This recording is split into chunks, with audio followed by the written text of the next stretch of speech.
নমস্কার বন্ধুরা, আরএস গল্পকথায় আপনাদের সবাইকে স্বাগত। আশা করি আপনারা সবাই সুস্থ আছেন।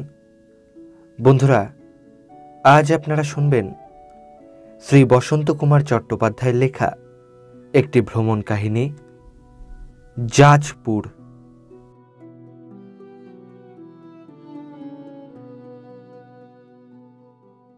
বালেশ্বর হইতে জাজপুর যাইতেছিলাম।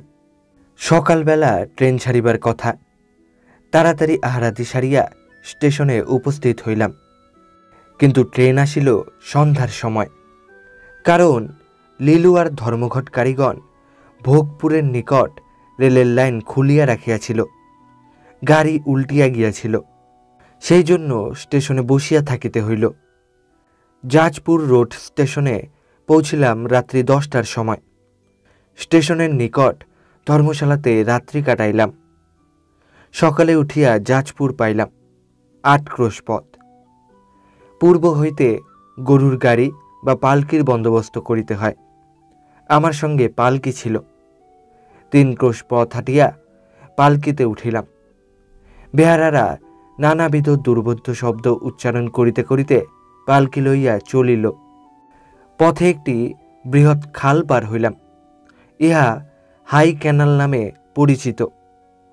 যাইতে যাইতে অনতি দূরে কয়েকটি প্রস্তর মূর্তি দেখিতে পাইলাম। এগুলি অনাবৃত স্থানে পড়িয়া আছে। রক্ষা করিবার বন্দোবস্ত না হইলে কালক্রমে নষ্ট হইয়া যাইতে পারে। কিছুক্ষণ পরে পথ বৈতরণীর তীরে তীরে চলিল। পথের দুই ধারে লোকালয়। তাল, খেজুর, নারিকেল, আম প্রভৃতি নানা জাতীয় বৃক্ষপুঞ্জ শোভা বিস্তার করিয়া রহিয়াছে। একটি সুন্দর মন্দির দেখিলাম। মন্দিরটি আধুনিক।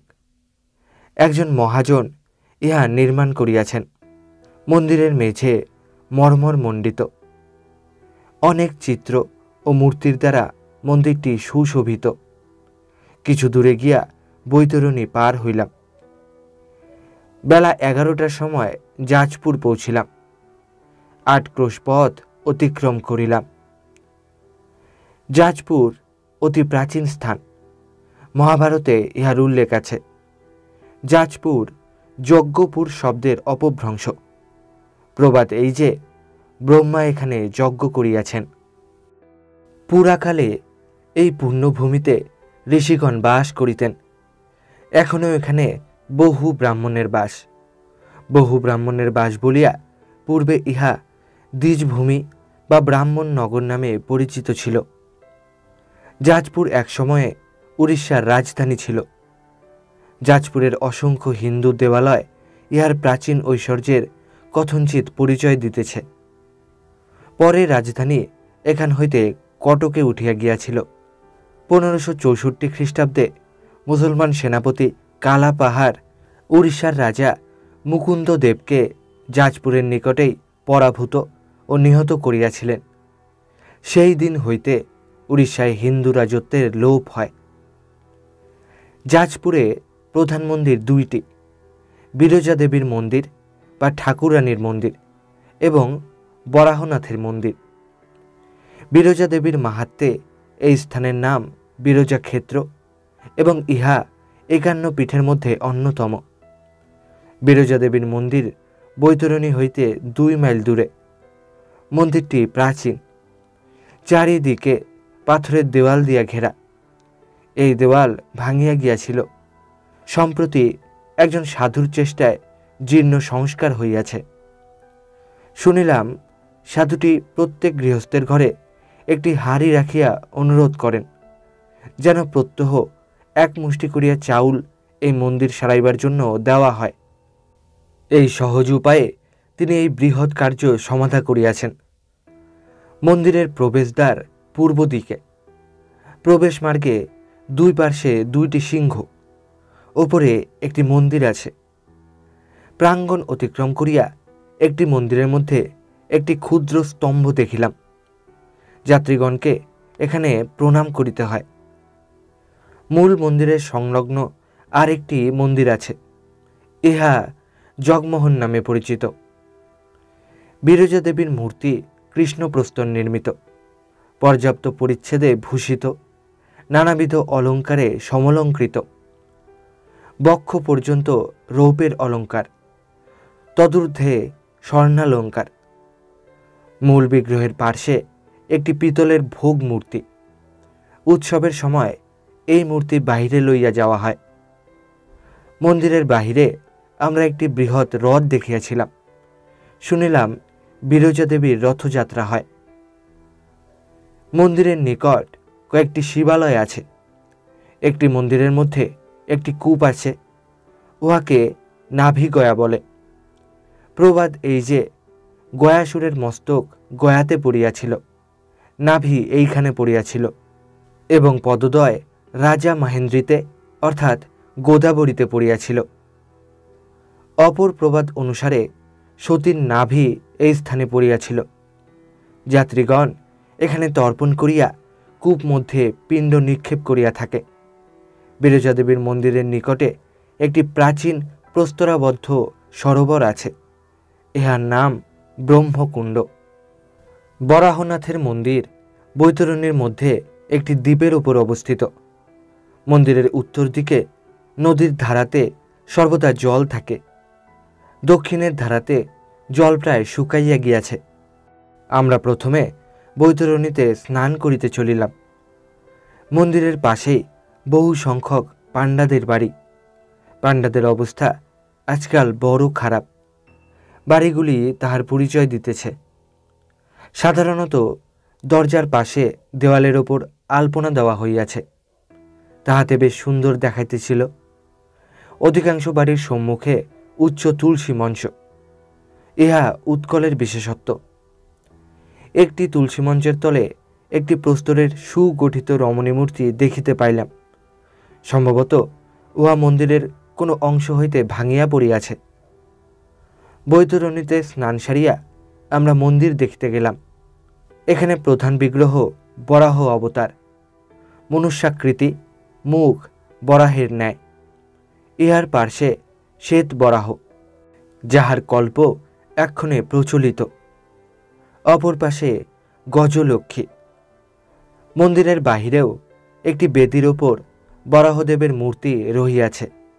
বাম ভুজ ঊর্ধ্বে উৎক্ষিপ্ত, তাহার উপর একটি ক্ষুদ্র আকারের লক্ষ্মী মূর্তি। মন্দিরের পার্শ্বে দশাশ্বমেধ ঘাট। প্রবাদ এই যে ব্রহ্মা এখানে 10টি অশ্বমেধ যজ্ঞ করিয়াছিলেন। বৈতরণীর প্রবাহ এক্ষণে ঘাট হইতে সরিয়া গিয়াছে। ঘাটের সম্মুখে অল্প পরিমাণে স্রোতহীন জল পড়িয়া রহিয়াছে। মন্দিরের দেওয়ালে বহু সংখ্যক ক্ষুদ্রাকৃতি প্রস্তর মূর্তি রহিয়াছে। এখান হইতে জগন্নাথ দেবের মন্দির দেখিতে গিয়াছিলাম। মন্দির বৈতরণীর দক্ষিণ তীরে নদীর বর্তমান প্রবাহ হইতে কিছু দূরে। এই মন্দিরটিও প্রাচীন। চারিদিকে প্রস্তরের উচ্চ দেওয়াল, প্রাঙ্গণে নারিকেল প্রভৃতি নানাবিধ বৃক্ষ। মন্দির মধ্যে জগন্নাথ, বলরাম ও সুভদ্রার মূর্তি, পুরীর মন্দিরের ন্যায়। জগন্নাথ দেবের মন্দিরের বাহিরে গণেশের মন্দির, তাহার পার্শ্বে অষ্টমাতৃকার মন্দির। এই মন্দিরের মধ্যে সারি সারি কৃষ্ণপ্রস্তর নির্মিত মূর্তি, বারাহী, চামুণ্ডা, ইন্দ্রাণী, বৈষ্ণবী, ব্রাহ্মণী, মাহেশ্বরী, কৌমারী ও নারসিংহী। মূর্তিগুলি নানাবিধ অলঙ্কারে ভূষিত। কাহারও মুখে প্রসন্ন ভাব, কাহারও মুখে রুদ্র ভাব। নানাবিধ ভাব সুস্পষ্টভাবে ফুটিয়া উঠিয়া শিল্পীর শিল্প চাতুর্যের পরিচয় দিতেছে। এতদ ব্যতীত যাজপুরে একটি প্রাচীন স্তম্ভ আছে, ইহার নাম শুভ স্তম্ভ। বিরজা দেবীর মন্দিরে যাইবার পথ হইতে অল্প দূরে এই স্তম্ভ অবস্থিত। স্তম্ভটি কৃষ্ণপ্রস্তরের, উৎকৃষ্টভাবে পালিশ করা। ইহা 3টি বৃহৎ প্রস্তরখণ্ডের ওপর অবস্থিত। ইহা একটি প্রস্তরখণ্ড হইতে নির্মিত, দৈর্ঘ্যে 22-23 ফুট। ইহার উপর 10 ফুট উচ্চ অপর একটি প্রস্তরখণ্ড, তাহার গায়ে সিংহের মুখ এবং নির্মাল্য উৎকীর্ণ হইয়াছে। ওপরে গরুর মূর্তি ছিল, এখন তাহা একটি মন্দির মধ্যে রক্ষিত হইয়াছে। এই স্তম্ভের নিকটে কোনো মন্দিরের চিহ্ন নাই, কালা পাহাড় এই স্তম্ভটি সরাইবার জন্য ইহার গায়ে ছিদ্র করিয়া দড়ি গলাইয়া হাতি দিয়া টানিয়াছিল, বিশেষ কিছু ফল হয় নাই। কিংবদন্তি এইরূপ যে এই স্তম্ভ মধ্যে স্বর্ণ, রৌপ্য এবং মণিমাণিক্য লুক্কায়িত ছিল, তাহা এক সন্ন্যাসী বাহির করিয়া লইয়া গিয়াছে। এই স্তম্ভটি কোন রাজা কর্তৃক কখন নির্মিত হইয়াছিল তাহা স্থির হয় নাই। ইহা কীর্তিস্তম্ভ, গরুর স্তম্ভ বা সভাস্তম্ভ নামে পরিচিত। বিরজা দেবীর মন্দিরে যাইবার পথে একটি সেতু আছে। ইহা তেঁতুলিমাল বা 11 নালা নামে পরিচিত। ইহার গঠন প্রণালী পুরীর বিখ্যাত 18 নালা সেতুর অনুরূপ। খিলান ব্যবহৃত হয় নাই। সেতুটি খুব প্রাচীন। স্থানে স্থানে পাথরের ওপর বিবিধ মূর্তি উৎকীর্ণ আছে। জাজপুরের সাব ডিভিশনাল অফিসারের অফিসের নিকটেই 4টি অতিশয় বৃহৎ আকারের প্রস্তর মূর্তি আছে। মূর্তিগুলি বারাহী, চামুণ্ডা, ইন্দ্রাণী ও শান্ত মাধবের। প্রথম 3টি মূর্তি সার্ধ পঞ্চহস্ত পরিমিত। বরাহী দেবী মহিষাসনী, নানাবিধ অলঙ্কারে ভূষিতা, তাহার ক্রোড়ে শিশু। চামুণ্ডা মূর্তি অতি ভয়ানক, শুষ্ক দেহ, মুন্ডমালা বিভূষিতা। ইন্দ্রাণী গজারুরা। সৌম্য মূর্তি, ইহারও ক্রোড়ে শিশু। শান্ত মাধবের মূর্তি অতি বৃহৎ, 16-17 ফুট দীর্ঘ। মূর্তিটি স্থানে স্থানে ভগ্ন হইয়াছে, এক্ষণে ভূমির ওপর পড়িয়া আছে। জাজপুরের নানা স্থানে বহু সংখ্যক শিবালয় আছে। মন্দিরগুলির আকার ক্ষুদ্র। অনেক মন্দির ভাঙিয়া গিয়াছে। মুসলমানগণ, বিশেষত কালা পাহাড়, অনেক মন্দির এবং দেবদেবীর মূর্তি ভাঙিয়া ফেলিয়াছে। উৎকলের অন্য তীর্থের ন্যায় জাজপুর শ্রী চৈতন্যদেবের পুণ্যস্মৃতি বিজড়িত। জাজপুরে চৈতন্যদেবের লীলার বিস্তারিত বিবরণ স্বর্গীয় শারদাচরণ মিত্র মহাশয়ের উৎকলে শ্রী চৈতন্য গ্রন্থে লিখিত আছে। শ্রী চৈতন্যদেব দশাশ্বমেধ ঘাটে স্নান করিয়া বরাহদেবের মূর্তি দর্শন করিয়াছিলেন। পরে বিরজা দেবীর মন্দিরে গিয়া ভক্তি ভরে দেবী মূর্তি দর্শন করিয়াছিলেন। সেখানে নাভিগয়াতে পিতৃকৃত্য সমাপন করিয়া ব্রহ্মকুণ্ডে স্নান করিয়াছিলেন। অতঃপর চৈতন্যদেব নিজ শিষ্যগণের নিকট হইতে অদৃশ্য হইয়া একাকী জাজপুরের অসংখ্য মন্দির এবং দেবদেবী মূর্তি দর্শন করিয়াছিলেন। জাজপুরে কত মন্দির ও দেবালয় ছিল সে সম্বন্ধে বৃন্দাবন দাস লিখিয়াছেন, লক্ষ বৎসরেও নারী লইতে সব নাম, জাজপুরে আছয়ে যতেক দেবস্থান, দেবালয় নাহি হেন নাহি তথা স্থান, কেবল দেবের বাস জাজপুর গ্রাম। জাজপুরের সে গৌরব দিবস আজ নাই। বিশেষত রেলওয়ে হইবার পর হইতে জাজপুরের অবস্থা শোচনীয় হইয়াছে। পূর্বে যাত্রীগণ যখন পদব্রজে যাইত তখন সকল জগন্নাথ যাত্রী জাজপুর দিয়া যাইত। এখানে মন্দির ও তীর্থ সকল দর্শন করিত। এক্ষণের রেলওয়ে লাইন এখান হইতে 8 ক্রোশ দূর দিয়া গিয়াছে। অতি অল্প সংখ্যক যাত্রী এক্ষণে কষ্ট করিয়া জাজপুরে আসে। জাজপুরের ব্রাহ্মণগণের অতিশয় দুরবস্থা। জাজপুর হইতে আমি জাজপুর রোড স্টেশনে ফিরিয়া আসিলাম। এই স্টেশনের নাম পূর্বে ব্যাস সরোবর ছিল। স্টেশন হইতে মাইলখানেক দূরে বনের মধ্যে একটি দেবালয় আছে। এখানে বৎসরে একবার করিয়া মেলা বসে। আমি যখন গিয়াছিলাম তখন স্থানটি জনহীন। দেবালয়ের চারিদিক খোলা, কয়েকটি স্তম্ভের ওপর ছাদ রহিয়াছে। মধ্যস্থলে একটি সমাধি, তাহার পার্শ্বে কৃষ্ণ প্রস্তর নির্মিত জটাজুট মণ্ডিত অক্ষমালা সমন্বিত একটি মূর্তি। বোধ হয় ইহাই ব্যাসদেবের মূর্তি।